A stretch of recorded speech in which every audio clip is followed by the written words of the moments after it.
to give you 12 minutes on the clock. And then, well, you know, we can give everyone 15 minutes and then have discussion. There's a discussion built in afterwards. So who wants to start? Bill Bucky. There you go. But where's Nicole? She's in it. Group A. Group A. All right, this way. That's okay. So we're. I need the Group A slides, please.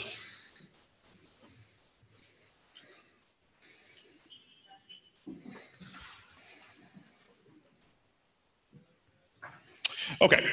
So I'm gonna. We did this and finished it a few minutes ago. So I'm gonna be reading a little bit of this. Okay, so our charge was to deal with some of the top decadal survey goals and some of the top goals we've had for both the SCIM 2007 document and also the update the ACM SAT document as well. Okay, so our overall group was how do solar systems form and evolve over time, and when did major solar system events happen? So these are the lunar outstanding goals. So go to the next slide, please. Or do I have control? Ha, you'd like to think so. It's glued to the panel. Jesus. All right.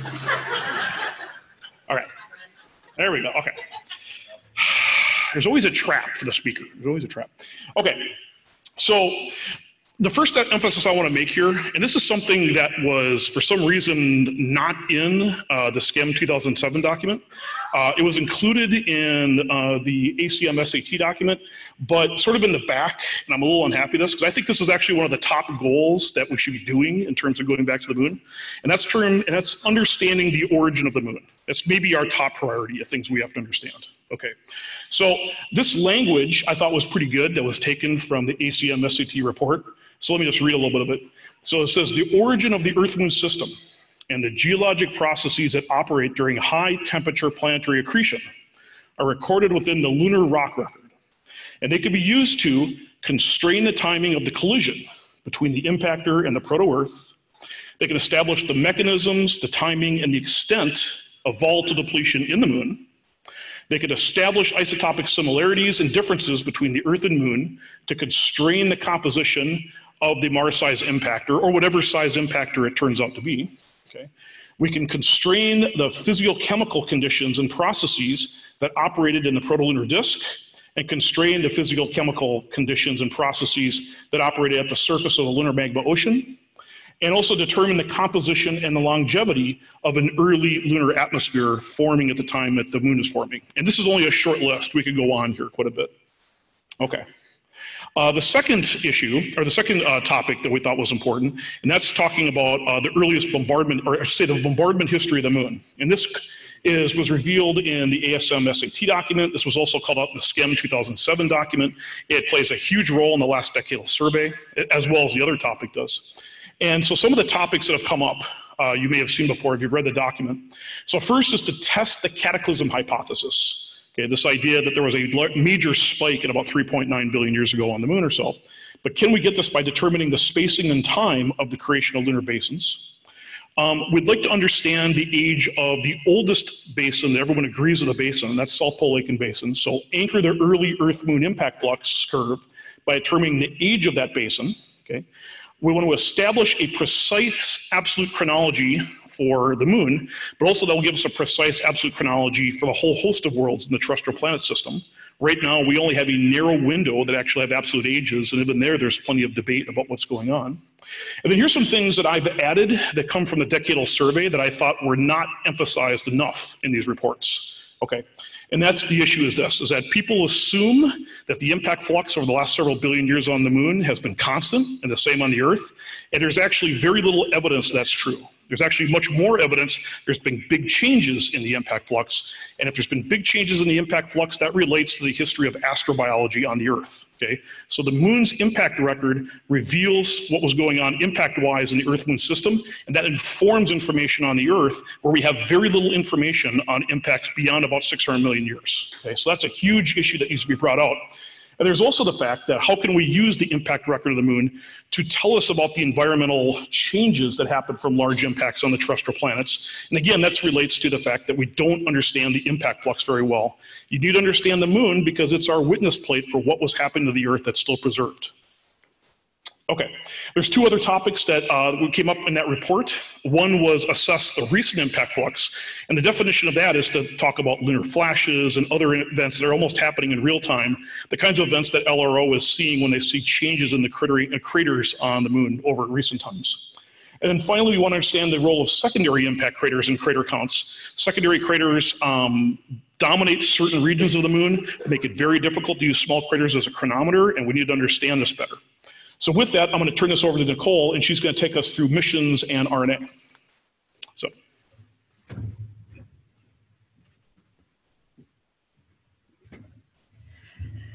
So we agreed with our group that it was important to try to initiate a lunar-focused RNA program so that we could maximize science return and address the decadal goals.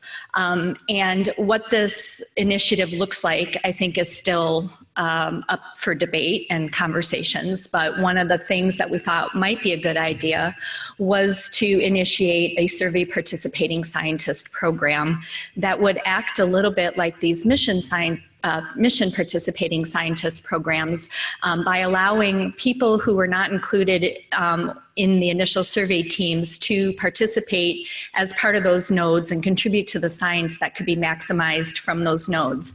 In particular, by having a participating scientist program, we can increase diversity in underrepresented populations in our community and also from institutions that are not always represented in the surveys. We also thought that because we have such high resolution data from LRO, now might be the time to initiate a new global mapping effort so that we can get a better understanding or an improved understanding of the lunar geology, similar to what the Mars geologists have done for their planetary surface. And we also felt that including lunar sample analyses in the LARS funding program would be another way to initiate some more RNA opportunities for Apollo sample investigations. We agree that a sample return mission is still something that the lunar community could benefit from, and we have also now added in situ analyses that could be included in one of these large flagship missions. We had a lengthy discussion about what this kind of in situ program might look like, and we think that with lighter instruments, more opportunities for instrument landers, contributions from the commercial sector, that having mobility, whether that means hopping or roving or flying, and being able to reach multiple destinations and do investigations at those multiple sites might be a way to help us better understand the geological diversity, but the ages of that geological diversity, and again, whether that turns into a sample return or an in situ characterization is something that we can talk about. And we also thought that perhaps having multiple landers in one mission, going again to these multiple landing sites, different locations, and then bringing, giving us that geochemical or geochronological information would be one way to address the geological investigations. And we also agree that the seismic geophysical network is still one of our priorities for one of these large flagship missions, and the information would help us better understand and constrain the internal thermal characteristics of the lunar interior. Small satellites, we think, would be beneficial for investigating these surfaces.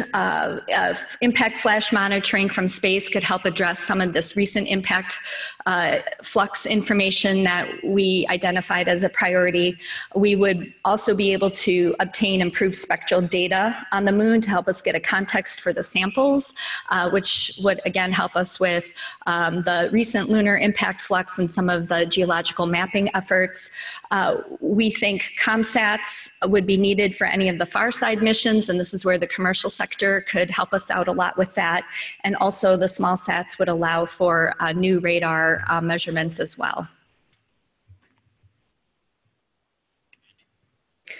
And so apologies for those of you we have volunteered without asking, but here are some of, and please feel free to let us know or whatever, but here are some of the white papers we thought might be important that addresses our Group A topic: formation of the Earth-Moon system, bombardment across the system. So the early years, perhaps the first billion years of solar system, and then the later years, maybe the last billion years of the most recent billion years. Sample return from South Pole Aiken, samples from young lunar terrains. Improving the solar system chronology. In particular, this is crater counting and getting a better assessment of crater size frequency distributions. And then writing a white paper on establishing the framework for absolute ages across the inner solar system. And Bill can come back up, and I guess we'll take questions. Oh, okay, so next group.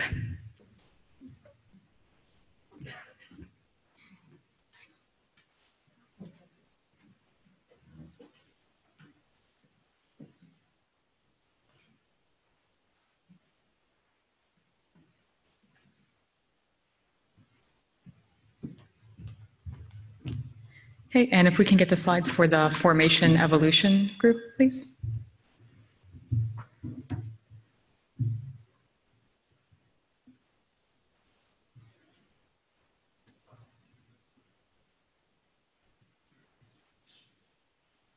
Okay, great. So we were tasked with tackling everything that happens after the moon forms and moving forward. But what we really wanted, yes, a nice concise topic. But what we really want to do is we want to focus on the interior and how we can use either present day or surface processes or deposits to characterize the interior and early lunar processes. So you'll see that as the through thread in our science goals and in our missions. This is wild, okay. So our first big question is, what is the present day lunar interior structure and how does it reflect early differentiation in evolutionary processes? And under that, we have a whole host of sub-questions that we can investigate, and from the extent, duration, and fate and consequence of planetary magma oceans, whether or not there was a large-scale overturn of the lunar mantle and when it might have occurred, what is the present-day state of the lunar core, history of the lunar dynamo and how it was sustained and how it might be preserved, how the present-day evolution of the lunar surface reflects the dynamic interactions of the Earth-Moon system through time. And this one gets into also a little bit of the tectonic evolution of the moon and how that's driven by Earth-Moon interactions. Okay, the next question is, what is the nature of planetary asymmetries and how do they reflect early evolutionary processes? And so these can include questions relating to the tectonomagmatic evolution of the PKT terrain, and this really big overarching question that has relevance to a lot of planetary bodies, which is what is the origin of hemispherical asymmetry and how does it relate to those hemispherical asymmetries observed on other planetary bodies? Okay. And then the final broad overarching question is, what are the secondary planetary crust formation processes and how do they vary spatially and temporally? And so these are, how do volcanism and plutonism influence the formation and duration of secondary atmospheres and early habitability? How do the distribution, types, and ages of volcanic products reflect the evolution of the lunar interior? What are the sources and sinks of volcanic outgassing and their relative importance, for example, cold traps and regolith? And you'll see that all of these questions really sort of fold in on each other, and that was a little bit of a theme that we kept coming across, is that evolution has all of these big questions of timing and heat flow and compositions that are really interwoven, which actually I think is a benefit looking forward to the decadal survey, because it strengthens the science case. Wherever you go, you're going to be able to tackle a lot of really interesting, compelling questions relating to the evolution of lunar history. Okay, I think we might have one slide left, but I can't remember before we do missions. Yeah. Oh, so areas of progress. We really need to start deploying a seismic network, either if we do it once or if we do it in multiple stations, but that really is sort of the next frontier of advancing these topics, and also beginning to return samples from the lunar far side, both crustal and volcanic. And then RNA investments. I apologize, group, we didn't get time to talk about these, so I just put words on the slide. But we need to keep funding RNA relating to all of these different topics, including modeling and data analysis and integrated studies, and of course, sample studies as well. Okay, missions. Green button.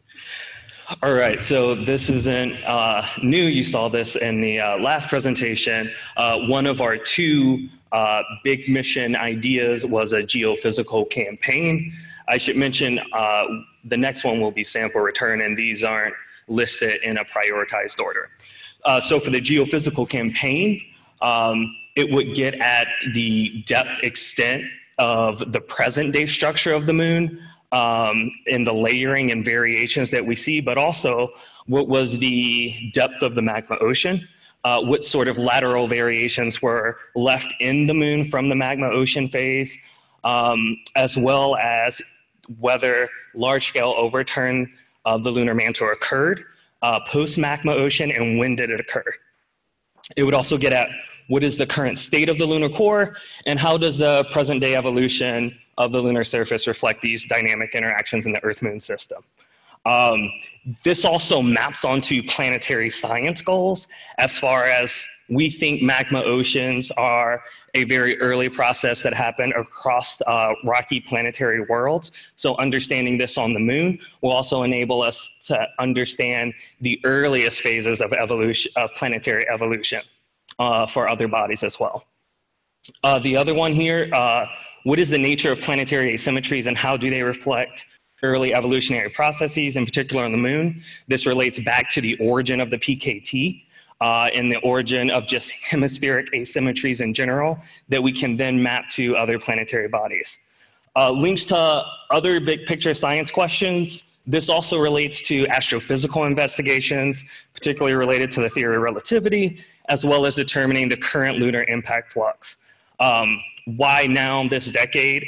Because we now have very good surface characterization to really sort of support this sort of data set through topography, gravity, and other data sets. In implementation readiness, investments needed, there are none. All right. Sample return campaign. For the interior, what this really help us do is understand, again, the interior structure and how it evolved early on, relating to the magma ocean, but also relating to volcanism.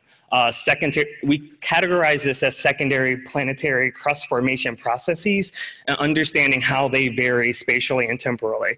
So with the expectation here that this sample return campaign would pull a diverse set of samples from the lunar surface. And we just didn't specify here how exactly that would be done, and we left that up to a particular mission.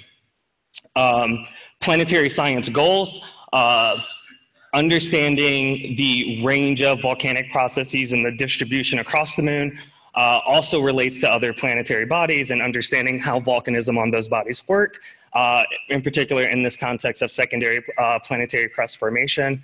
It also relates to volcanic outgassing through volcanism and plutonism, and understanding the implications for secondary atmospheres and early habitability. One of the particular things that we were excited about here was this would give us a way to understand the relative importance of sources and sinks of volcanic outgassing, not only on the moon, but for other planetary surfaces. links to other big picture science questions. It helps us characterize the early solar system environment through time. Actually, that should just be characterize solar system environment through time. Why now this decade? Again, one of the reasons that we sort of saw sample return as important and something that we can really do well now is this enhanced characterization that we now have for the moon and for the crust. Implementation readiness and technology investments needed. There would be some lunar infrastructure commitment needed to provide the ability to communicate, capture, and return samples. And these are the white papers. And I will just leave those up there.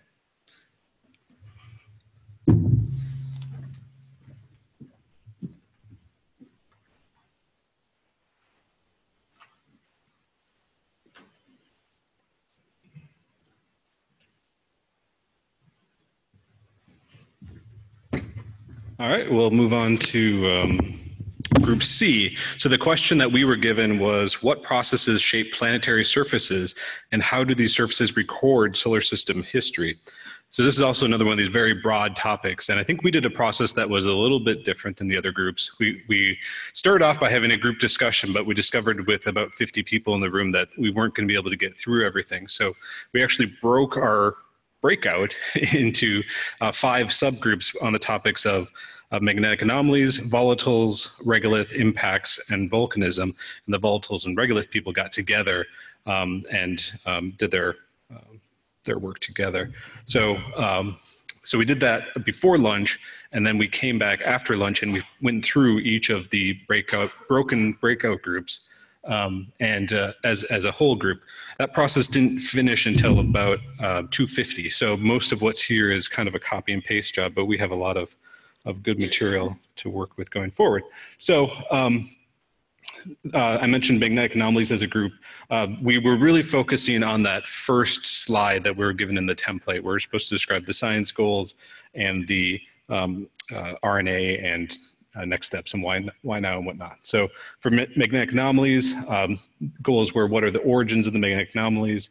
How does the solar wind interact with surfaces of airless bodies, such as Vesta Ceres, Mercury, etc.? How are they different from the moon? For most of them, we also identified particular instruments and the inputs to the RNA process. Similar to what you've seen from the last ones, laboratory studies are really important for all of these areas. I want to continue working on those. Photometric studies, particularly for this one, and computer models. For volatiles, our goals were how much ice and other volatiles like CO2 organics is in the permanently shaded region. What's the form, concentration, spatial distribution? What is the age isotopic signature? Pretty big question. All of these also had additional sub-bullets, which I couldn't get on the slides here. What is the nature of the lunar water cycle on the sunlit side, and how is it related to polar volatiles? Is there spatial temporal variability? What controls deposition, transport, and extinction methods? For some of the groups, we also tried to identify what's been done in the last decade. Obviously, volatiles, we know the story is going to be completely different going into the next decadal than it was in the last one. All right.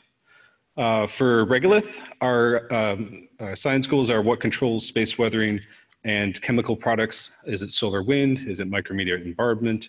What's the relative ratios? How do regoliths develop on airless bodies? And why does it vary on the moon relative to other solar system bodies? And we had quite a bit of discussion about the asteroid versus moon. Where's the regolith on Bennu? Why doesn't it look like the moon? Want to continue building spectral libraries, keeping in mind that when you have these regolith particulate covered bodies, that it's a little bit different than the kind of terrestrial or Martian viewpoint. And also looking at thermal cycling, how important is that versus micrometeorite impact in terms of breaking rocks down to regolith. The impacts group, here's some of their material, including the traceability back to the various documents. Really, we want to look at a number of different areas. One of the big ones here was impact melt. How is it generated? How is it differentiated? How is it transported? how does the basin impacting mechanism work in terms of uplift of the peak rings and central peaks, ballistic sedimentation, shock metamorphism, gardening, recent surface changes, seismic implications, polar cold trap craters, secondary cratering. All of these are things that we should be doing in the next decade. And in particular, this subgroup was concerned about the need for clarity for return samples, making sure there's always a particular program that you can propose to in order to be able to study those samples. The second half of the impacts was talking about absolute chronology and how you, while we definitely want to investigate South Pole Lake and Basin, it's also really important to age date some of the other large basins, especially the youngest basins like Oriental or Schrödinger. That's the same. For volcanism, the science goals centered on a few different topics, the lithologic diversity, the ages of volcanism, from the very young imp-type material to the young mares to the older mares and the silicics, pyroclastic materials, identifying there's the areas of progress, and for the RNA, increased funding for field work related to understanding flood volcanism and or ocean drilling, and a dedicated lunar sample analysis program.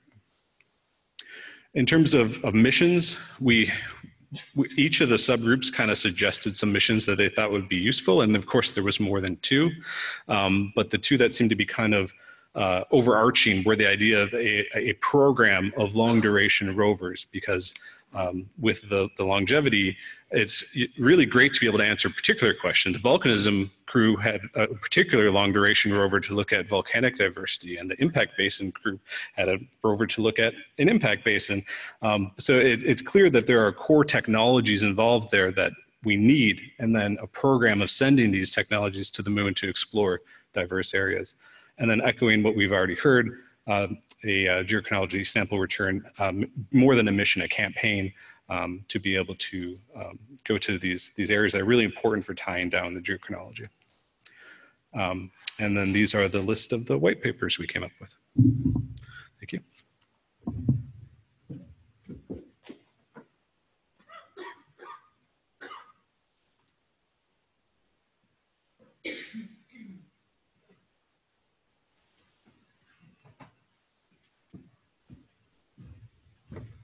We were the habitability group.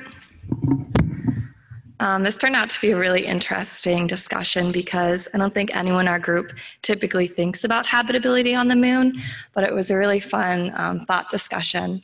And so we ended up talking about habitability under two main umbrellas. The first being thinking about pathways to habitability, how have habitable conditions evolved on the moon and then also on Earth and other planetary bodies.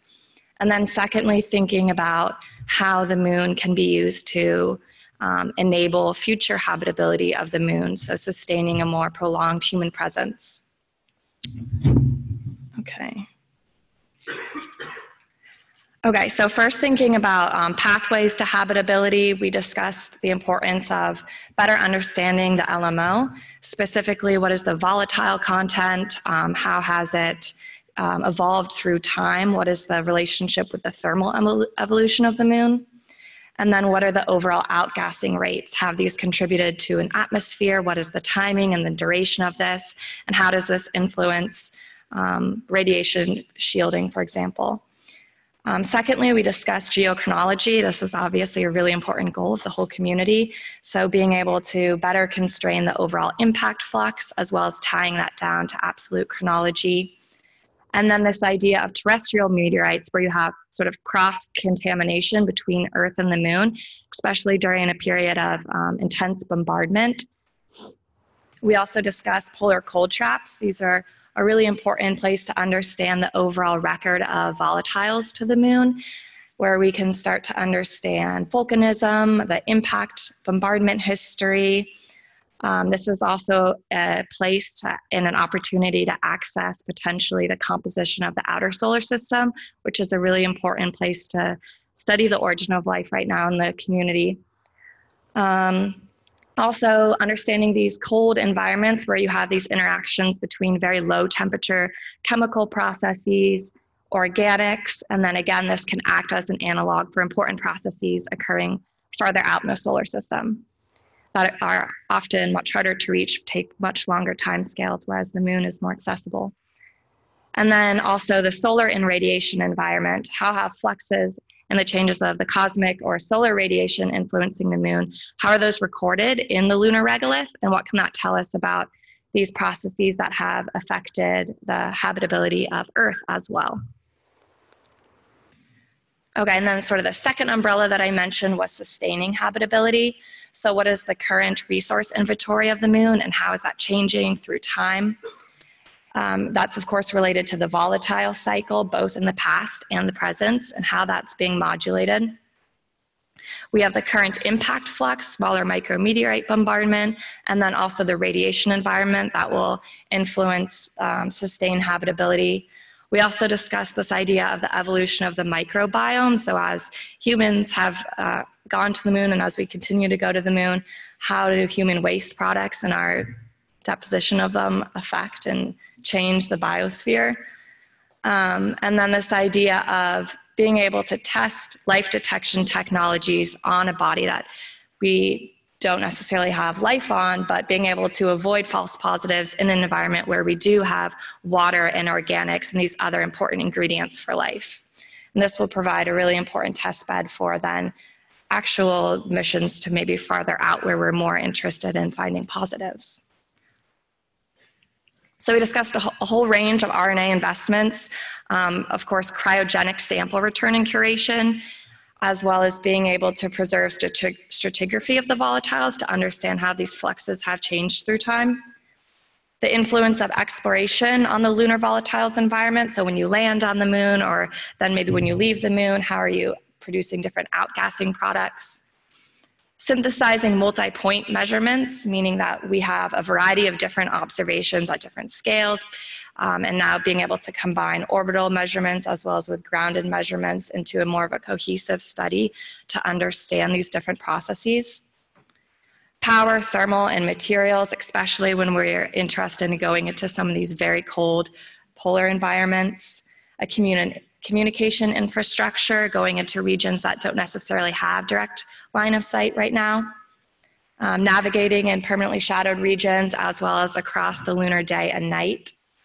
Being able to understand laboratory studies, and we also talked about models for the interactions between cold chemistry, volatiles, organics, and these radiation environments. And then also we discussed how it's really important to continue to have in place a good data archiving plan for all of these missions, especially as we're having more collaboration with international partners and then also commercial players. And then also across disciplines, a lot of us here in planetary, but we had members from biology, for example. So making sure we all have access to these data sets. And then we also have 2 members of our community who will be leading the science goals documents. Okay, and then we talked about a couple of different mission ideas. Our first big mission idea that we suggested related to these overarching science themes was exploring in detail volatiles at the poles of the moon. This is related to our habitability goals of understanding the record and the fluxes of volatiles from different sources through time. What is the role of impact bombardment? How have organics and volatiles been delivered not only to the moon, but other inner solar system bodies? And then also a volcanism, how has this produced volatiles and how can this create perhaps transient atmospheres that produce more favorable conditions for the evolution of life? And then also, again, this cold chemistry environment where you have interactions of volatiles and organics and important life ingredients. Also as an analog for outer solar system bodies. We discussed that this is a really important time to do this in the community before we introduce a lot of contamination with commercials and other players in the field. And then also, yes, as a more accessible analog for life on the outer solar system. And then implementation readiness, we discuss improvements in thermal design. These are very cold regions, also communication and nav infrastructure. And then ideally, it would be great to have samples of different volatiles. And so this would relate back to making sure we have the infrastructure for returning cryogenic samples and then researching them back here on Earth. And then also related to, it sounds like many of the other groups were interested in having some sort of geochronology mission. We discussed potentially multiple lunar basins obviously would be ideal. We agreed with a geochronology group, I think, said SPA is a really important critical timeline part of that story. And then also going to these big basins will allow us to get to one of our other science objectives for habitability, which was understanding how variations in the cosmic environment might be recorded in the regolith. This is important because, as we've seen, this is a really big a goal not just for habitability, but for really all of the subdisciplines in lunar science and beyond. And it was listed in the previous decadal, but it has not actually been completed yet. And then this will require some continued analysis for in situ and lab analysis methods, and then long-lived rovers so that we can access multiple basins. However, we discussed a lot of really great mission concepts, so we didn't want them to kind of get lost in the weeds. So really quickly, we'd also like to mention a global network to explore an ongoing volatile cycle. And I think there's a poster here tonight with Pam Clark that's discussing this idea. And we have an orbital observations of volatile cycle. Obviously, this has been really important to our discovery of a volatile cycle on the moon. In situ or return sample analysis of pyroclastic deposits, in situ exploration of the evolving microbiome, being able to measure visit and measure these different waste products and how those have changed through time. And then we also discussed the idea of campaigning for a mass spec on every new lunar lander, sort of analogous to this idea of can we put retroreflectors on all of these smaller assets. What happens if we can produce one mass spec, how this will inform our understanding of these fluxes, and what those mass specs would need to be able to resolve. And then we also have a number of white papers, the first related to essentially all of these major themes that we discussed in our group. We did the same thing as the first group. We nominated and unanimously agreed Dave Kring could write this white paper on the LMO. Pipeline is a planetary mission concept that Dana Hurley led and has a poster on tonight. I mentioned Pam Clark's work with a distributed network to understand the water cycle on the moon. If resources are astrobiologically interesting, do we still go and utilize them as resources, or how does that influence our strategies for science and exploration? How do we complement orbital land-in measurements of all these different spatial scales? And then also this idea of having a campaign for global mass specs on all future missions. I think that was it. Yeah, thank you.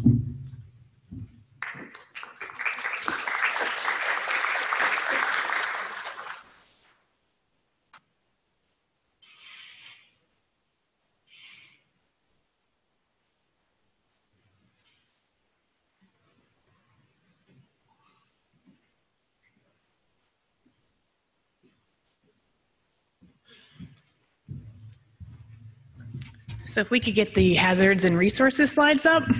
I'm Jen Heldman, I'm at NASA Ames. Tim Stubbs was the co-chair. And we had a great group, a very diverse group, especially for this topic. We had scientists and engineers and technologists and commercial folks and spacecraft folks and policy folks from government, academia, companies, international. So it was a very broad group with a lot of perspectives, which is required for this particular topic. So we tried to follow the template as much as possible. We may have deviated a little bit. We tried to identify our outstanding lunar science goals. And I'll just jump down to the second bullet. We included a lot of information here that can be archived for posterity within LEAG. But areas of progress that should be accomplished within the decade, focus on investigations that require the pristine lunar environment. So as we have more missions that are going, we'd like to make the measurements that we need to make now before that gets disturbed. Radiation measurements is a high priority for preparation for human exploration. That falls into the hazards category.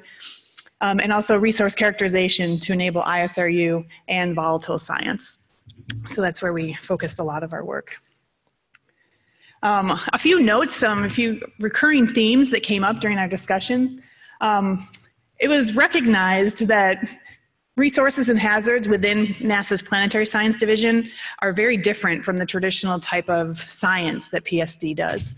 And so due to the different nature of these investigations, this topic is very difficult to compete within the typical programs that we have within SMD currently, within the planetary portfolio. So one suggested approach to consider is directed missions and directed research in this area as an analog to how planetary defense is run, just because you can't compete it within the rest of the science portfolio as well. So some more food for thought. Topic that came up, it's critical to collaborate among the mission directorates for addressing resources and hazards for lunar exploration, especially the Science Mission Directorate, the Human Exploration and Operations Mission Directorate, and the Space Technology. So there's a lot of discussion about this. We are trying to focus on the planetary science decadal study, but within resources and hazards, these topics are so intertwined between these different entities that it was really hard to disentangle.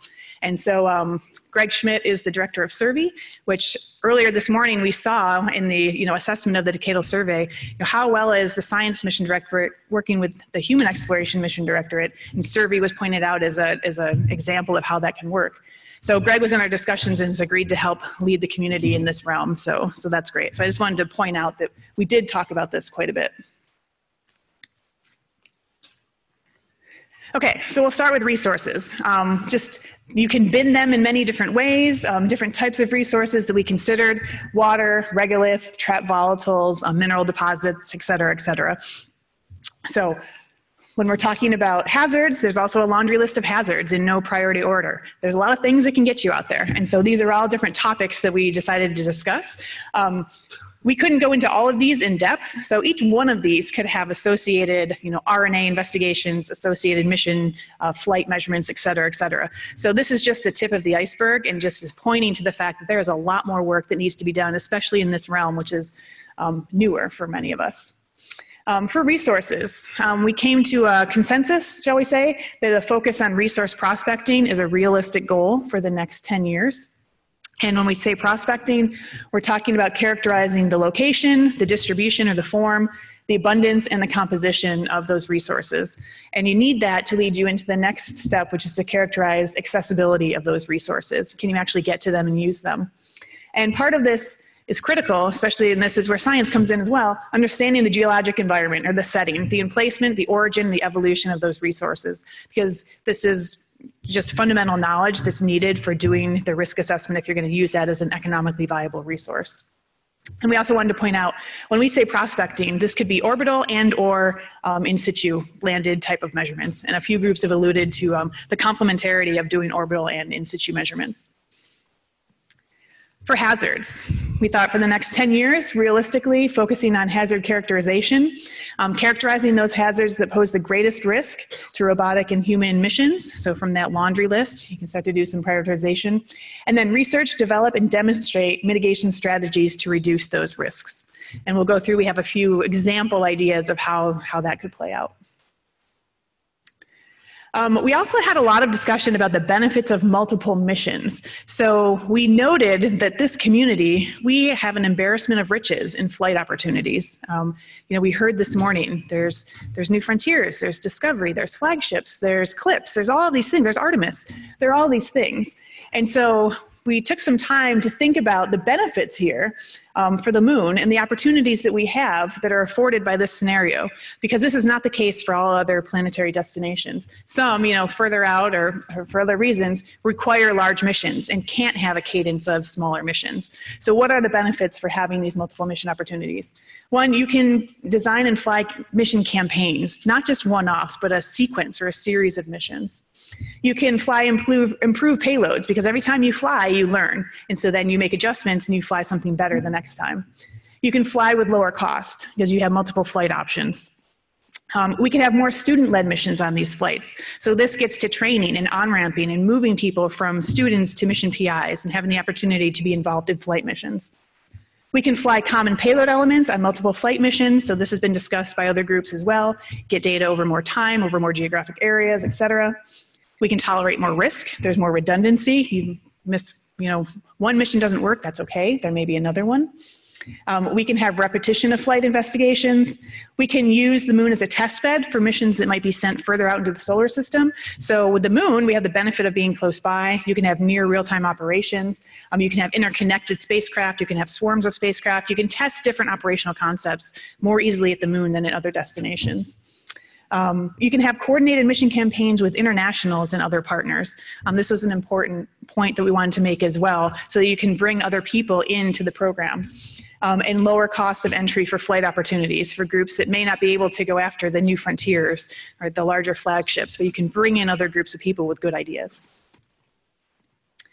Okay, so what we'll do now is we'll just step through a few of the ideas that came forth. This is not exhaustive, but just as examples of the types of things that we thought about.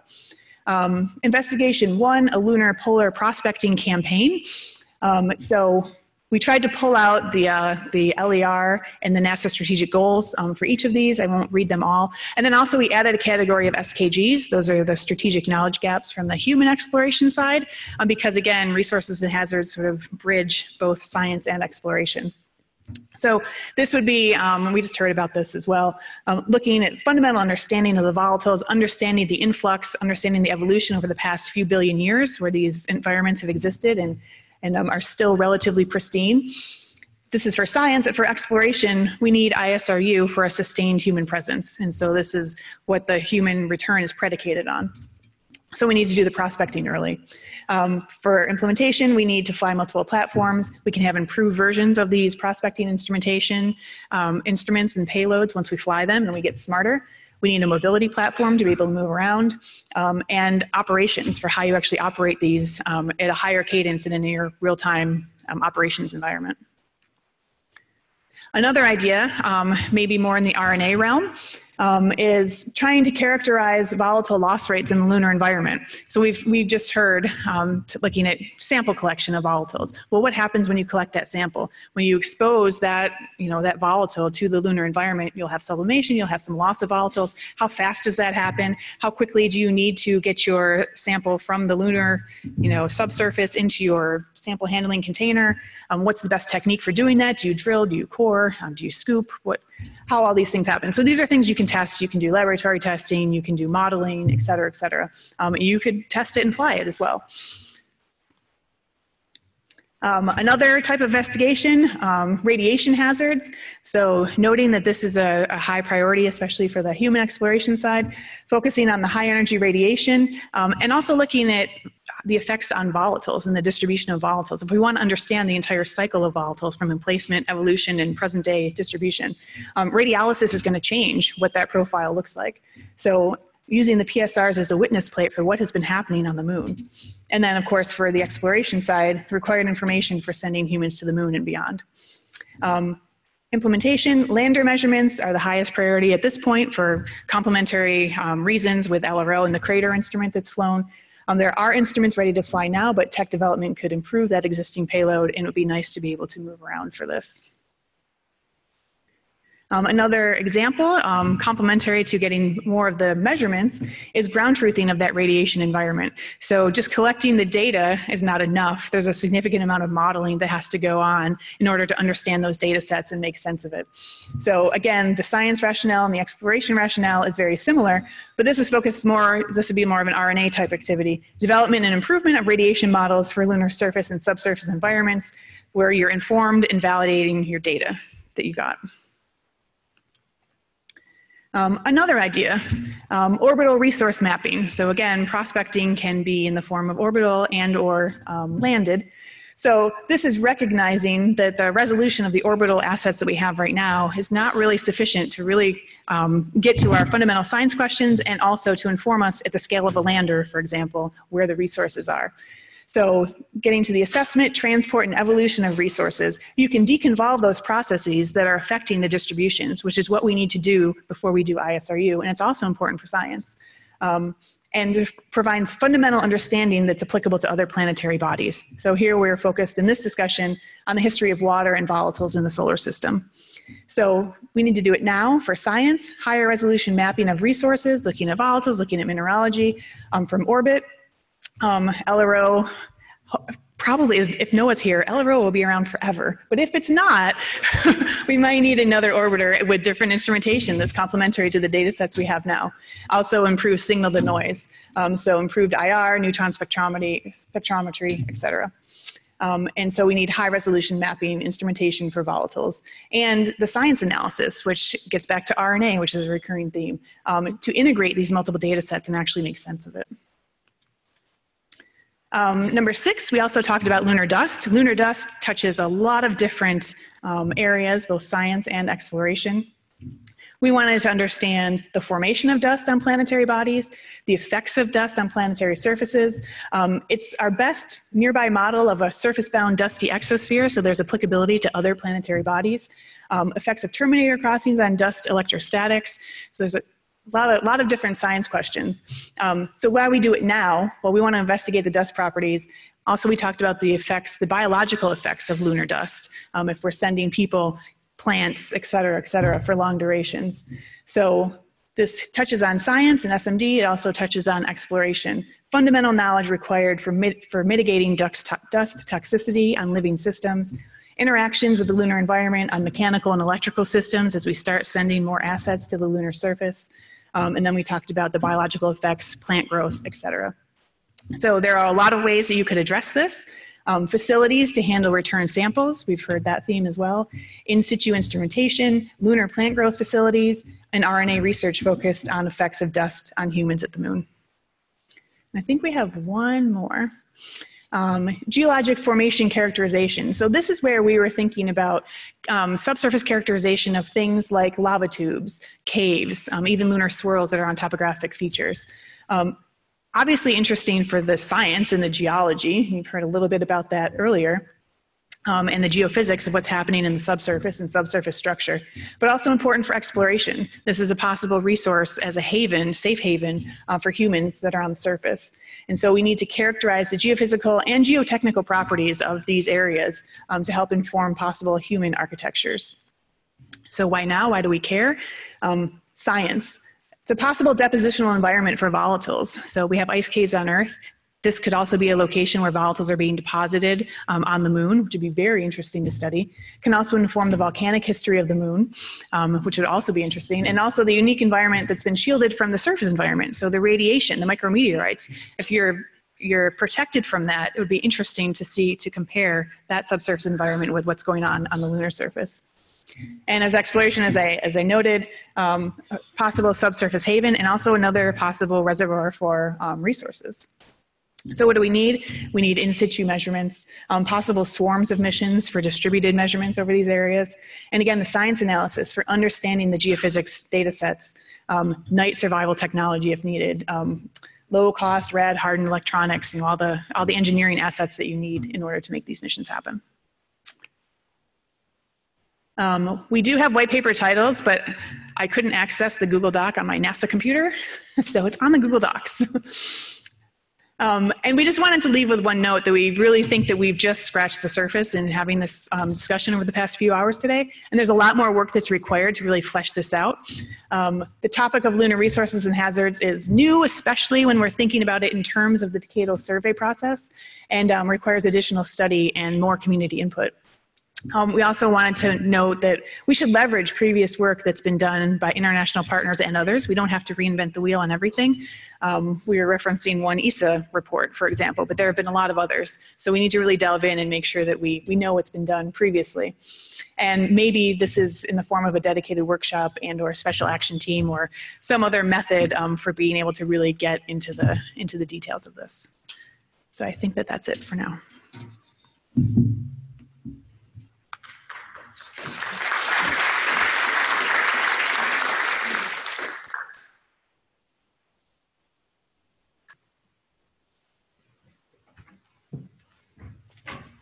Super. Round of applause to everyone who got up and did this and to the whole community for doing this. You guys were awesome. This is exactly what we envisioned for today, so thanks for making it work. We're going to have, we have a little more than half an hour for sort of community discussion. So if there's things you didn't see highlighted, questions you want to ask, clarity you want to get, come on up. It's your time to discuss. And while you're doing that, I just had a couple observations. I'm going to give points to the volatiles group because I think, putting them in these big picture questions really forced us out of our comfort zone in that group and said, we didn't really think about this in terms of habitability before. It's really easy for us, we've thought about these questions a long time, to sort of go back to what is the lunar interior structure.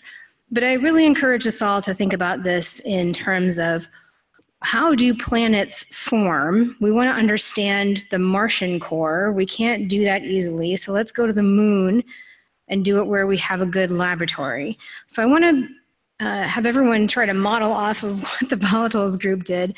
Really get out of your comfort zone and put these in terms of big picture solar system science and say why the moon is the best place, sometimes the only place, the most unique place to do this kind of research. I think that's going to serve us well as a community. It looked like a couple things really bubbled up to the top. Sample return is still a really important priority for everyone in this room. So we're going to have to figure out how to re-advocate for lunar sample return in a way that doesn't just rest on our laurels of what previous decadal surveys have done. Why those missions didn't get picked is a subject for a beer afterwards, but how can we reformulate, revamp, revitalize sample return? Thanks to everyone for putting geochronology in. I didn't even have to say any of that. And rover platforms came up, right? So rovers have been really enabling for places like Mars, where exploration really came back to the forefront. And the moon could really benefit from those. So those seem to really bubble up as priorities. I liked the analogy with planetary defense for ISRU. So planetary defense has its own line of money in PSD. We keep lamenting that ISRU doesn't. But planetary defense does, and that's something that maybe would be analogous. So that may be a line of attack that we could take as well. And I heard everyone say the same thing, which is we have a lot of opportunities. I feel a lot of angst that we're not taking advantage of that strategically, that we're not sort of saying, how are we going to build on each opportunity and the next opportunity? They seem to be really disconnected and pulling, not randomly, but not coordinatedly across opportunities. And that may be something that we could advocate as well as having some kind of programmatic function that really looked across the portfolio of things that NASA is investing in and tried to put a little more strategery into the next opportunities wherever they come from across the NASA portfolio. So those are just my observations. That was your time to start getting up and getting to the microphone. I'm not going to talk anymore. I talked. With regards to sample return and the opportunity for potentially multiple sample returns, what's the minimum quanta of sample that would be worthwhile, especially if you could get maybe 5 distinct samples of that size, as opposed to, previously a mission was, this is the sample return mission. Now we have an opportunity to go and say, well, we'll get some here, we'll get some there. How far down, asking for my clips brethren, how far down can we push that and the science community still be interested? I think it really depends. If you've got opinions on this, come right up and share them. I think it really depends on the questions that we're trying to answer with that sample. I think you could get away with very small amounts, less than a kilogram, if you have very focused sample, very good understanding of the geology of where you're landing, and very good characterization of what you do when you get there and how you get the sample. I'm going to hazard a guess that there are fewer applications for randomly collected, uncharacterized small sample returns. It's not none, there are fewer. What do you think, Clive? I think any new samples from the moon will be excellent. So I think it's looking at the, using the orbital data that we have to highlight those areas that we would like to get samples from, will then dictate how much we actually need to truly characterize that area. That's going to feed into landing. How close can we land to the target that we want to actually sample? Can we do it without a rover, a fetch rover? Can we do it with a static lander, again, a scoop and get the material in there? Or can we actually grab hand specimen samples and bring them back? And that's all to do with the sample return system, which is going to be difficult and has not been developed and probably needs to be, because I keep hearing Mars sample return. So the moon is the best place to try that, I think, first. We don't have an atmosphere, I know that, but we've got an exosphere. It's the next best thing. But I think it's, you're dealing with 500 grams or above, because when you look at the requirements now for samples, you've got to save some for future generations. And the mission team does not get to look at all 500 grams. It gets a very a percentage of that to actually do preliminary examination of science on, and then it's open to other things. So, I mean, I would put the minimum would be 500 grams if our CLIPS brethren want a number, okay? But I would like more. So, my 2 pence. Sure. That wasn't my question, by the way. So. Question for the ISRU group. Do we really need more orbital data before we send prospecting rovers in? Because one is going in 2022. And so is this going to, does more orbital data, do more orbital data give us an incremental increase in knowledge? Or is it really, really, really necessary to do? I just would like to ask that question, because Viper is set to go in 2022, and it's going to be doing ground truthing of volatiles. It'll be the first Pathfinder mission to actually do this. So I think that we would be shooting ourselves in the foot if we then end up saying, oh no, wait, we need more orbital data. So my take on that. But quick clarification. We didn't say before, but it could be in conjunction with. Okay. But do we really need it? Carl, did you want to chime in? My purview, it's in conjunction with. Currently, we don't know the distribution of resources at the scale of a lander. If one wanted to do a static lander, I'd say you would need it, unless your lander is able to actually identify materials as it's landing and control its descent and land on top of it. Okay, well, I'm just talking about what we don't have, which is we haven't mapped the physical state, the distribution, abundance of volatiles over the surface of the moon at the scale of the lander, right? Now, if you put a rover down there, that's great. We kind of know where the water ice is in PSRs. I think you could go there and do PSR rover missions without another orbiting mission. That is absolutely true. And Viper is absolutely valid. I'm saying from orbiter mission, if you want to land somebody else wants to land a static lander somewhere, I would like to have much higher spatial resolution observations. I want to know the physical state of that water in which I'm landing on. And as technology progresses, resolution continues to get better too. A couple of things. So first, as George wanders. No. So when you identify yourself for the viewers, or when you come to the microphone for the viewers watching at home, please identify yourself. Not everyone at home knows who you are just by voice. Just a friendly note from the community.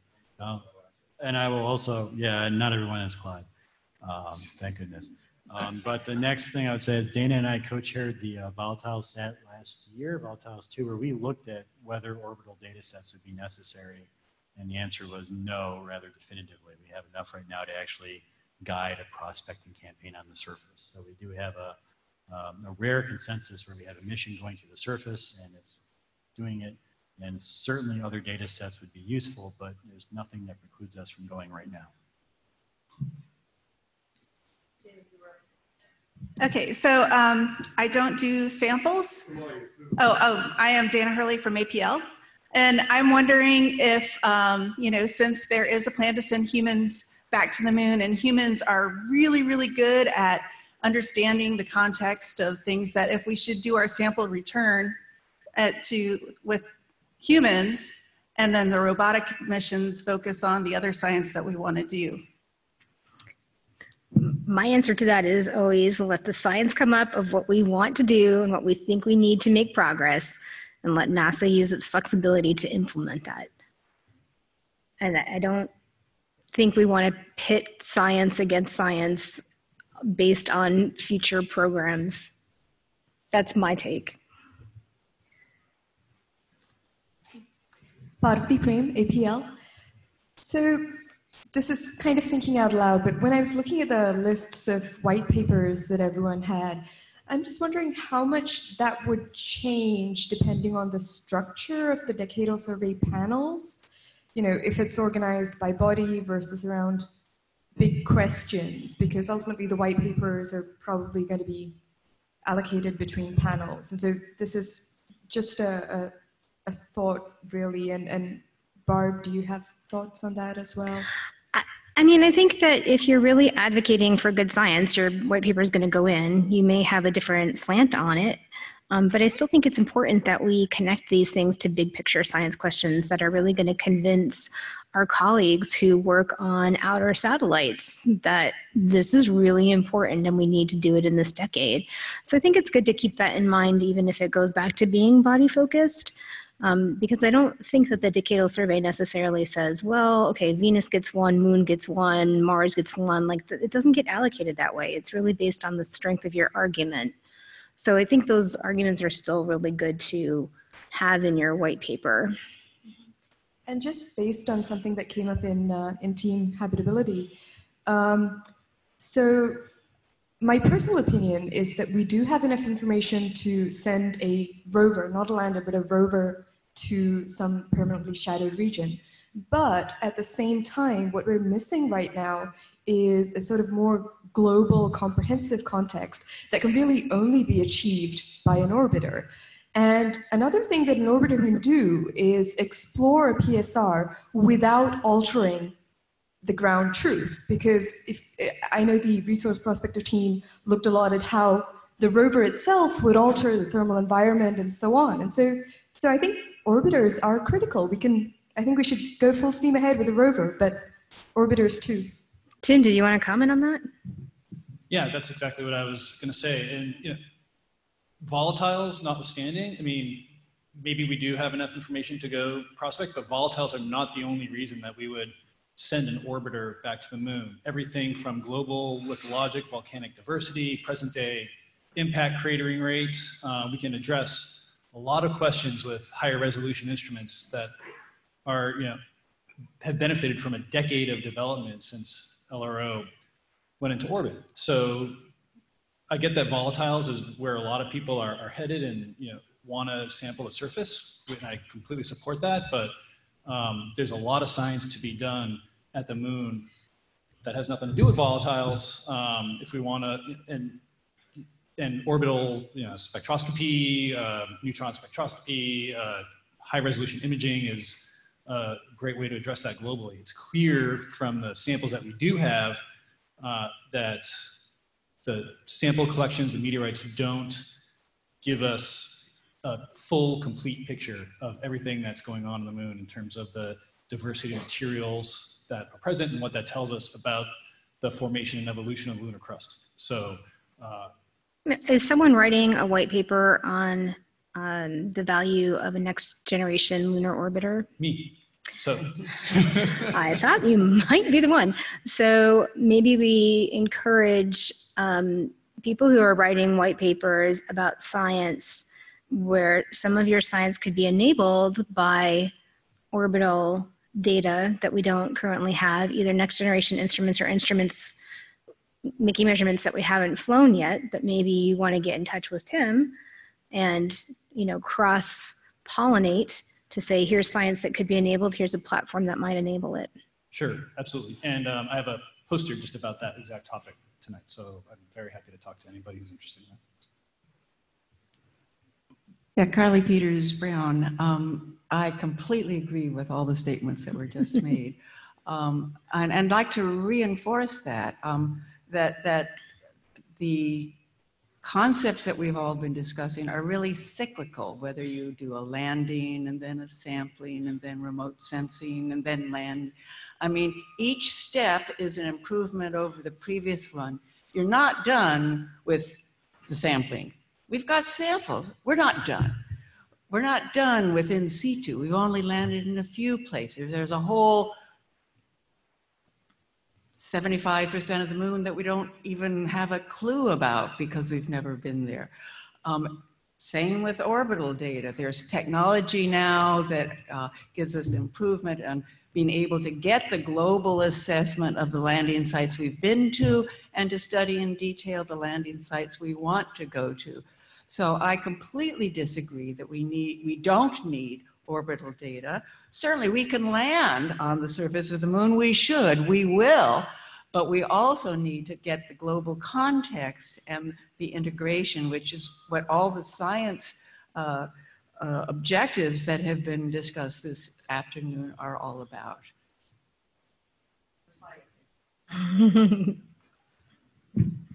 Jonathan Weinberg, Ball Aerospace.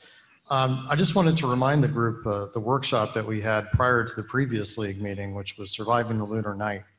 And I haven't heard a lot of discussion or any discussion really in the rooms today for the importance of pushing for technology development, both in thermal and power and et cetera, for surviving the lunar night, which is going to be really critical for a lot of these long-term observations that we want to make, and or for sort of mesoscale rovering that we want to do. So I think those are two key critical areas of technology that I see as a gap that we haven't discussed. Is that technology development, that we don't have the technology? I think we have the technology to survive the night. We have the technology to survive the night. We know that they're all pretty efficient. We have inefficient. We have RPSs. We have, you know, technically fuel cells if you want to use those. But there's still, unlike missions to a lot of other planetary bodies, if we're going to land, we've got 14 days of sunlight. Most spacecraft like to live off of sunlight. Even ones going out, you know, obviously look at Juno. I mean, even going out to Jupiter, you're getting more and more solar cell development and better solar cell development, higher efficiencies. And I think for the unique case of lunar landers, more investment needs to be made in power resources. There's not a lot of plutonium to go around. Are there alternatives that can be used? Can we get more efficient? Can we bring back the ASRG development so that we have better survival rates? Have we started looking at cryogenic operations in PSRs? There's a plethora of things that we still need to do to be able to survive the lunar night for a large number of these missions we want to do. And do you think that those technologies would have applications to other missions across the solar system? Absolutely. But I think are you leading a white paper that talks about how you should be investing in these technologies across the portfolio of planetary science, and the moon would be a great place to demonstrate them? No one has asked yet. Yeah, there's no asking. There's only volunteering. I'm just trying to be Socratic here. But I will volunteer to... You have a signatory too. I will volunteer to coalesce the data and make it into a white paper if I will get volunteers to help me with the research. Fantastic. Okay, thank you. So I'll just... Because this is a direct response. In fact, I'm working with a group at JPL who is developing high-performance thermal components, which have been demonstrated to be able to keep small packages operating on at least a duty cycle during lunar night, and that's at this point. We're just starting, right? Okay, so that's an answer. We did in fact discuss this, but it wasn't captured because we discussed a lot of things in the group. This discussion of the thermal design and being able to get around the problem of plutonium-238, which is a big issue for a number of different applications. And yes, it does have implications for these high-performance thermal components can be used in any place, and they'll just allow us to use fewer resources. But on the moon, it makes a tremendous difference because the temperature difference is so great and persists for so long. So yes, and I'm happy to work with you on our white paper. Absolutely. And I would just, again, encourage you as you're doing these white papers to get with people in other communities who, it's one thing to say that it'll benefit communities across the solar system. It's another to get them as signatories. A couple of points based on the orbiter discussion. And where's Tim? Tim, I agree with you. I don't want to sound like I'm not agreeing with you. But I will point out that just because we did I won't say it's a flagship class mission, but a directed orbiter, I see that neither Ben nor Chris Colbert is in the room, so I'll just point out we have a new paradigm now of commercial activity. So it's not, we may not be in a scenario where we want to specify, go build a flagship level orbiter with 13 instruments on it. We may just say these are the measurements we want to take, and I can see a scenario where we turn to the put that out for bid as part of a commercial paradigm. So that this is a capability that hasn't existed before. I know we're also grappling with it, but this is one of the reasons why I'm going to violently agree with Barbara. We should be careful to say these are the measurements we want to make and give the agency the flexibility it needs to figure out how to do it. There could be other ways of doing it than we have traditionally done. Oh, Chris just wandered in here. So there could be other ways of doing it commercially or through the Eclipse program that are totally viable and will work just fine. So just be careful, how not to be overly prescriptive on the direction.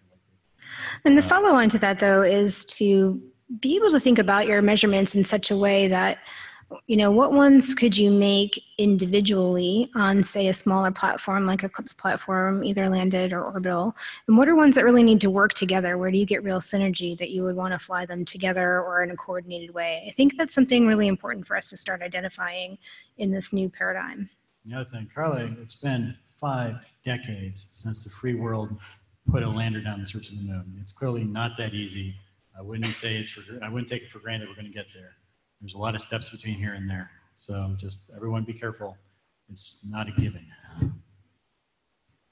Finally, Ben, you get to talk. Ben Greenhagen, APL. So it seems like in the decadal process and the white papers, we're supposed to suggest a New Frontiers mission or a flagship class mission. But coming out of the breakout groups, it seems like several of them said, we need a campaign or we need a program. Is the decadal the appropriate place to argue for that? And if so, how do we do that? I think that's an interesting point. That's one of the notes that I have here about this coordinated approach and suggesting maybe a program isn't necessarily what we have to argue for, but having some kind of strategic approach, I think, is really bubbling up from a lot of different places. I don't really know how to do that. Maybe some of you in the room have a way to do that. And I'll note that we did have Lunar Quest, maybe not the program of our dreams, but the program that did exist, and it came and went. And so, when we look at the success of the Mars program, because it had a program and it had strategic investments, it's hard to argue. So I don't know, maybe there's a white paper there on the value of strategic coordination. Maybe it's a program, maybe it's something else. I don't know, Sarah, did you want to weigh in on whether that would be something that NASA would take under advisement if it came in the form of a decadal survey? I have no idea. Anything in the decadal survey they'll take under advisement. That's Sarah's answer. They'll take it under advisement. It doesn't mean they'll do it. They'll take it under advisement. Dana Hurley, APL. So, to follow up on that, the moon is the one place in the solar system that has such a wide variety of ways to get there. Currently with NASA, between CLIPS, small sats, the human spaceflight, and, discovery of new frontiers, directed missions. So, I think that we need to capture somehow the way that we want to do lunar science, given all these opportunities. We don't want to have our big science fall through the cracks because everybody's saying, oh, well, you can do CLIPS or, like I said, have the astronauts bring the samples home. So how we need to capture, what can be done on the different platforms and, what is really, really needed to be done through New Frontiers or flagship versus, what can be done in other ways. I think that's a great point. I like how you argue against yourself. That's pretty awesome. But I think that's exactly it. I think that's what we really want to see is this kind of a strategic way of looking at things and saying, here's our important science. And here, sometimes there's only one way to capture it, and it's through a large mission. And some of them can go maybe on smaller things or on larger ones. So maybe that's something that's important to capture when you're advocating for your science is maybe give NASA some of those implementation options where they could look at it and say, oh, this could go on this or this, but this can only go on this. And maybe that's a way to feed into their strategic planning. And that would guard you against too, programs changing and things coming and going, right? You certainly don't want to say, oh, my stuff can be accomplished on CLIPS, and then in 5 years, 2 years into the decadal survey, CLIPS is gone, right? You want to be able to say, oh, this could go on a small platform, or this could go in conjunction with this other measurement or something, right? And that gives you a little more flexibility. It's Kaki Rodway from Bradford Space. Following along those lines, I would advocate for something like a list of platforms where you can do the science. And again, yes, the platforms can change, but they can also be updated. And so being able to match the science or to see the platforms, to see what's available both commercially and within the government and match the science to that is beneficial. Right, and that's NASA's job. That's exactly NASA's job. But NASA doesn't necessarily know what we're doing in the commercial end of things and who the commercial players are. And again, yes, that changes. But, I come out of this from geoscience, right? So you have to know what the research vessels are. So what science you can do and where they go. And, each institution has their own regions and has their own aspects. Some do spectral and some do drilling, some do sample taking. So, I think it's in your interest. And I think Kurt is around, or he's going to be around tomorrow. I can talk to him and we can sort of pick that up as we did a couple years ago in talking about what we, from the commercial end of things, can contribute and help you all sort of have that list. But it's in, I wouldn't say it's in NASA's purview to do this. It's in a sense ours as well from the commercial side. But we would like to get that information to you so you have that available. But I think I don't want to do a white paper. I think I'm just going to push back a little bit. And the implementation, so the decadal survey is really focused on the science that we want to do. And the implementation is up to NASA to do it. And so NASA has a range of things available to them: international partnerships, public-private partnerships, commercial ventures, partnering with HEO, partnering with STMD. There's a range of options available for implementation. And so I'll agree with you in the sense that we can look around and see what's available to us now and maybe make those suggestions as helpful things to guide NASA.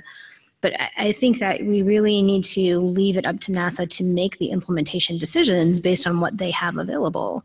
So who in NASA would do that? So for planetary science, it's going to be Lori Glaze and her staff. Okay. And is she doing it? Is she thinking about that? Because we've talked to her, and there's been no indication that there's even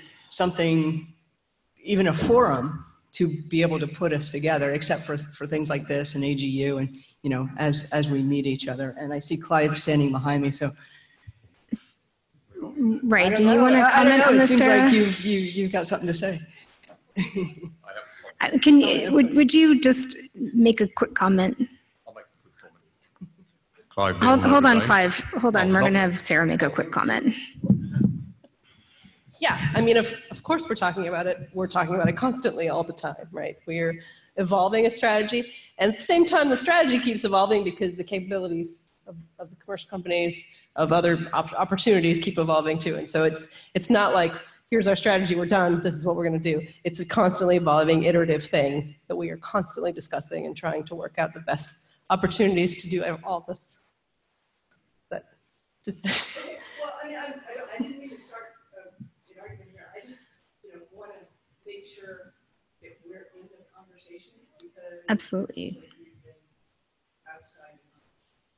Absolutely, but you also should understand that in SMD, everything we do is basically competition, right? So we'll put out a call, and whether it's the academic community or the commercial community, you can apply to the call, and that's how we do things. Yeah, the scientists apply to the call, and the scientists have to know what the platforms are, right?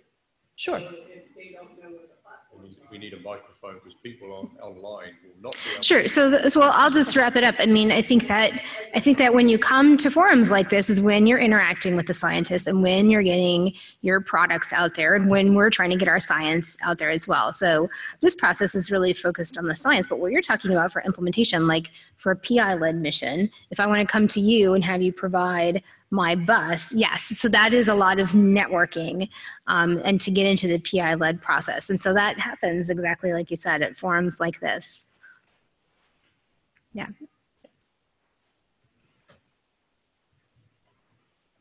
That was Sarah Noble from NASA headquarters, by the way. And this is not Sarah Noble. This is Clive Neal at Notre Dame. We have a commercial advisory board at LEAG. Kurt, Klaus, can you stand up, please? So everybody can see. Kurt, if you're interested in discussing the things that Kaki was saying, we can do that.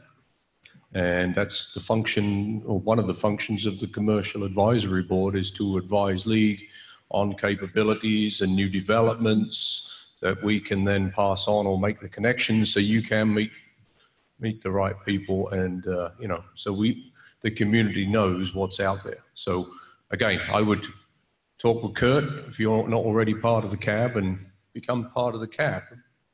Absolutely. And then if you've got ideas on how better to integrate, please.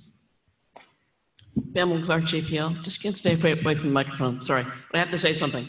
So yes, implementation, I believe strongly that you need to get the science done, and you need the platforms. You need to do the kind of implementation that'll best answer the meeting of your science objectives. Absolutely. But as we all know, when you're looking at some concepts that are using newer approaches, newer technologies like multi-platform small things, you will accrue a higher risk when you put in a proposal. So, and this is taken care of in some other parts of SMD, by opportunities to fly on tech demos on other kinds of platforms. We don't have that yet. So I guess what I'm saying is that when the calls go out, we should. There's an issue we have to deal with the technical review. It can't just be and we'll just do the implementation that works. So this does have to be solved at some point. It should be part of a discussion how to take that, be the first penguin off the ice sheet and propose multiple small platforms for mission concepts.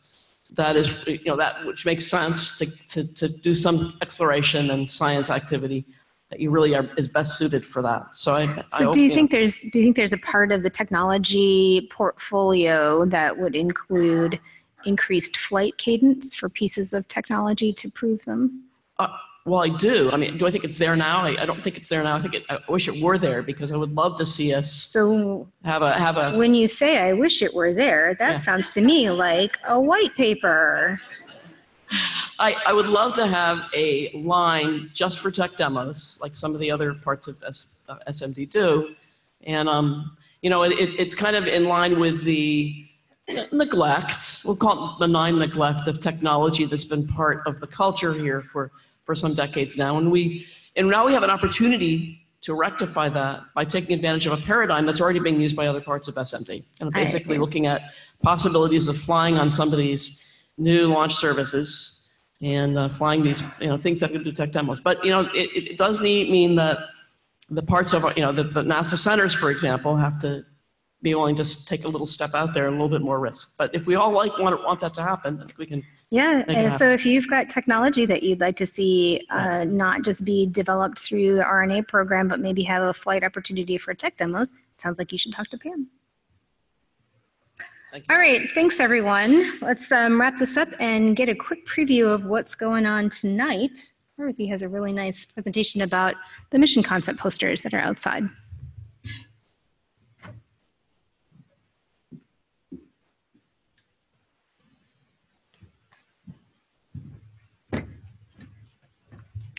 Hey, could we get the slides up for the mission concept poster overview?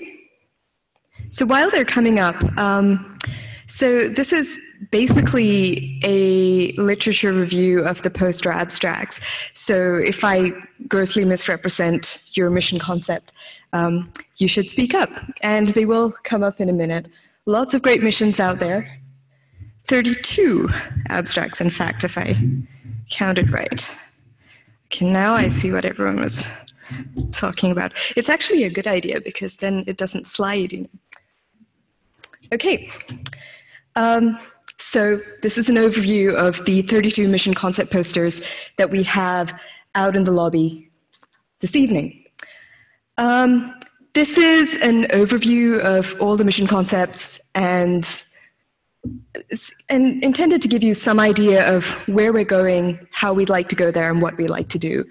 The very nice graphic in the background there is from Erica Jowin et al.'s write-up of the findings of the Lunar Science for Landed Missions workshop, which was published in Earth and Space Science.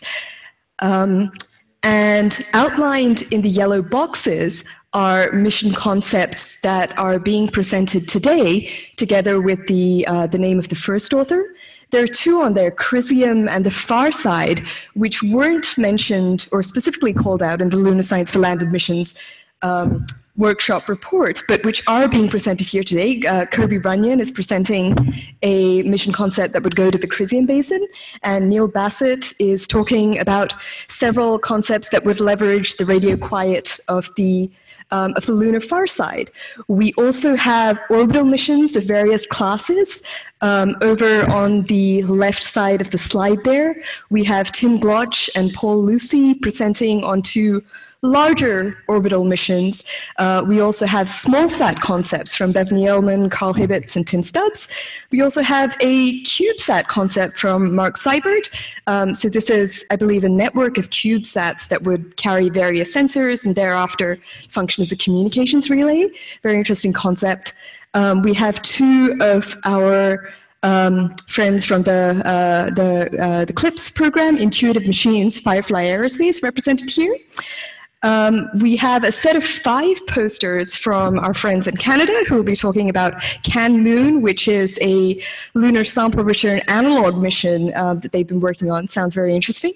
And then over on the right here, we have 5 missions, and the commonality between them seems to be that they focus in some sense on global, in some cases, networked measurements, something we've heard a lot about today. So Pam Clark has a poster on GLOIN, one of the nicer acronyms, which is a global, all the acronyms are fantastic, some more fantastic than others. But GLOIN is a water cycle network. Barb Cohen will be talking about in-situ geochronology, again, something that could be done at a variety of sites. Ruth and Lewis will be talking about some work that the team has been doing in site planning on the Moon and Mars, looking at the site as a system that consists of built architecture, the geological context, and the resources that might be present. Dan Moriarty is presenting on a hopper that would collect samples from multiple sites. Mark Robinson has the Intrepid, a next-generation rover. So I'm going to try and give all of these posters some airtime so that you can think about who you want to talk to. Of course, you should talk to everybody. But I've divided these up into some categories here. So we want to orbit. As I mentioned, there are 2 abstracts that focus on global studies. We have 4 small-sat concepts. One which would leverage the radio quiet of the lunar far side to observe the dark ages of the universe, Lunar Trailblazer, the Lunar Water Mission, and Lunar T-Rex. Again, the acronyms, guys. But all of these would observe observe sunlight reflected, absorbed, emitted. Some use active instruments to sense permanent shadow. I believe 1 or 2 of these carry neutron spectrometers. Lunar T-Rex in particular is interested in looking at magnetic fields associated not just with magnetic anomalies, but also with impact craters and other geologic features. We have the CubeSat concept, which I mentioned earlier, and we also have 2 targeted studies that would begin in orbit, but focus on specific regions of the moon. So Simeon Barber's LDART concept is an orbiter that would release several instrumented penetrators. And this Mark Robinson guy that keeps popping up on these slides has a swirl mission concept from orbit. So this is, if I'm remembering right, a low-altitude orbiter that would focus on characterizing the enigma of the lunar swirls. We want to orbit, we want to land. And so the investigations here are focused on reading the signs written in the rocks and regolith, monitoring the exosphere, figuring out what's going on in the lunar interior, and leveraging the asset that is radio quiet. So Neil Bassett's poster covers 2 missions, one that's orbital, you saw it on the last slide, but also an array that's landed. We again have the GLOW-IN network. Clive Neal will be talking about the Lunar Geophysical Network, and Ruth and Lewis will be talking about site planning in a systematic way to enable both lunar and Mars science and exploration. We have several features that are of particular interest: swirls, basins, and the irregular Mare patches. Dave Blewett will be discussing various options for a mission to a lunar magnetic anomaly. Kirby Runyon is going to be talking about what we can do at the Crisian Basin from the surface. And Julie Stopar et al. Have a poster on Impel, which is a small lander concept for big science targeting an irregular Mare patch. And we also have 2 CLIPS missions, Firefly Aerospace, and then Trent Martin is here representing Intuitive Machines. We also want to roam, and I say roam instead of rove because there are some interesting ways of getting around here. We'll be traveling in and around shadows, going underground, and of course, traveling overground. At the poles, Dana Hurley will be talking about a mission to the deep permanent shadowed regions of the lunar poles. Emerson Speyer puts a different spin on it by talking about how we can use LRO data to use solar power to navigate in and around the shadows. We also want to go deeper. Laura Kerber will be speaking about Moondiver, which would rappel down a lava tube, which is just fantastic.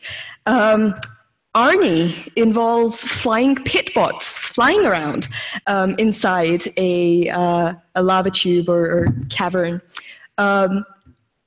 Geochronology, I put that in there because I figured, that's something that can be done in a variety of different ways. Dan Moriarty, the leapfrog concept specifically, and I don't even know what that stands for, but leapfrog would hop to multiple sites and collect samples. There's also this idea that's come up a few times about traveling further and obviously for longer periods of time. Ben Greenhagen is going to be talking about a long-duration rover at Moscow-Viens. Mark Robinson will be talking about the Intrepid. And there are some things you can do with both a landed and a mobile mission. And so I've put Dave Blewett's and Kirby Runyon's posters in there because Dave explicitly does talk about the various options that you have for exploring a lunar magnetic anomaly. Kirby's mission, I don't think Kirby specified it in there, but I figured this sounded like something where you could do more, be bolder with a rover, even though you could still get good science with a lander. And then we want to return, primarily to address this question of how old is it all, something that's best done and perhaps can only be done by looking at samples.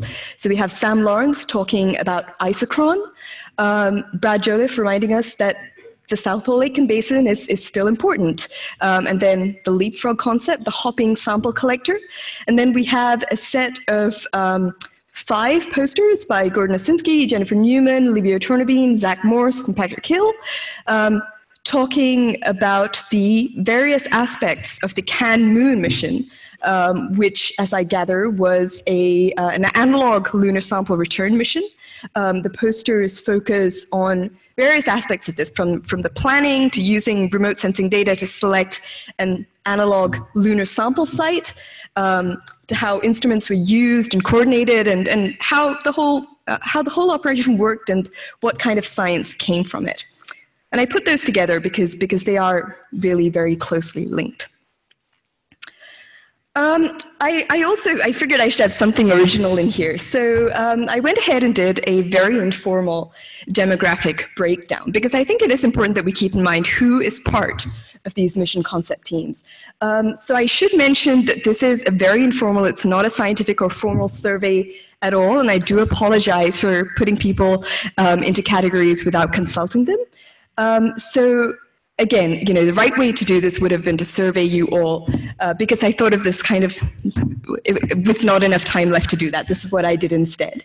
I did speculate as to people's gender and race from either the pronouns that I know they use or saw being used in online material, looking at people's names, biographies, which is not the best way to do this, but it's some way. And so here's what we have. So there are 209 named authors on lunar mission concept posters. And yes, I did Google most of you. And most of you fared pretty well out of that exercise, nothing embarrassing. But out of 209 named authors, around 67% are men. And again, all the caveats there apply. For perspective, men comprise around 77% of the planetary science community, according to an excellent poster by Julie Rathbun et al. 2 LPSCs ago. But keep in mind that men also account for a much lower 49% of the US population, according to the 2010 census. Around 89%, I guessed, are white. For perspective, around 87% of the planetary science community identifies, and this was a much more systematic survey, but around 87% of the planetary science community identifies as white. Again, we are much less representative in that respect than the US population, of which around 64% identify as white. And to keep this, and to put those statistics another way, underrepresented minorities, so Black, Hispanic, or Latino and Indigenous people, account for around 30% of the US population, but only 2% of the planetary science community. And I didn't attempt to do that for the mission concept posters because the caveats really take over there. And of course, this is a breakdown based on gender and race. Diversity is much more diverse than that. And the point I wanted to make is, the reason I wanted to do this is that many of these mission concept teams will, over the next decade or so, become mission teams. And that gives you, all of you, a certain amount of power, and you should use that power. Did someone say something? Or, oh, okay, I thought I heard something in the back there. Maybe it was just feedback from my mic. But you use that power, use it to widen doorways and to make people feel welcome. And, the point here is not that every single subgroup you're in should be a little statistically representative sample of humanity. That's impossible, and it's also called tokenism. The point is that you should be creating environments and teams in which everyone can find some sense of belonging, in which everyone can do their best work. And oftentimes, if you look around you and you find that a lot of you look kind of homogeneous, then that's often a sign that there is more that we can be doing to create those sort of environments. So something to keep in mind as we go forward, and I do hope that many of these mission teams, these mission concepts will go on to become missions in their own right, and use that power. That gives you power, use it. And so taking a step back and looking at all of the various posters, I tried to draw out a few common themes, and a lot of these have come up in the reports back from the discussion groups. So one sort of question that I thought ran through a lot of posters was this question of how we operate the next generation of solar system missions. And so this is really about novel architectures, technology that's more capable than what we've been dealing with in the past. So for instance, the Can Moon team, just the closely, this is sample return, but it's sample return different than what we were doing during Apollo is what I got. It's much more tightly integrated, and there's a complementarity of data sets and analysis techniques in there, which is in some sense a new paradigm. The CLIPS teams represent another new paradigm. What can we do with the next generation of orbiters and rovers? What can we do with things that hop, things that last for many lunar days? Things that fly around in lava tubes and go underground. What can we do with tethers and CubeSats, and how can we leverage the data that we have from LRO to plan our mission operations? So I think, you know, what tied all of these posters that I've listed there together is, I think, that they all hint at this sense that there are new paradigms. We've done a lot in the last 10 years, and the ways we can do lunar exploration and lunar science have changed. Lunar volatiles were also a recurring theme. How are they distributed? Where do they come from? And how does the contemporary water cycle work? Several locations on the moon are uniquely well suited for investigating a variety of surface and interior processes, from volcanism to space weathering, whether we go to the swirls, to lava tubes, to irregular mare patches.